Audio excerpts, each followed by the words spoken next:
Hi అండి, వాణి traditional లైఫ్కి స్వాగతం సుస్వాగతం అండి. అందరికీ భీష్మ ఏకాదశి శుభాకాంక్షలు అండి.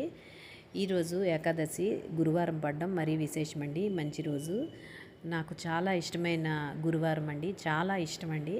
అలాగే బాబా గారికి ఇష్టమైన రోజు గురువారము. అందువల్ల నేనేంటంటే ఈరోజు దివ్య పూజను ప్రారంభించాను.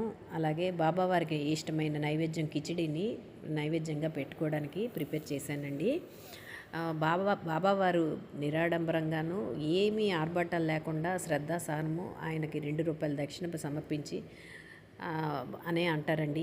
అంచేత నేను ఏదైనా సరే నేను కూడాను ఆడంబరంగా కాకుండాను 5 గురువారాలు ఈరోజు ఏమీ మామూలుగా ఆయనకి నచ్చిన నైవేద్యాన్ని సమర్పించి పసుపు రవికిల గుడ్డలోని ముడుపును పెట్టుకుని మన ఏమి మనసులోని కోరికలు ఉంటాయో దాన్ని ఆయన దగ్గర సమర్పించి ఈ రకంగా ఈరోజు కిచిడి నైవేద్యం పెట్టి పూజను అష్టోత్తర నామావళితో ప్రారంభించుకున్నానండి. మీ అందరికీను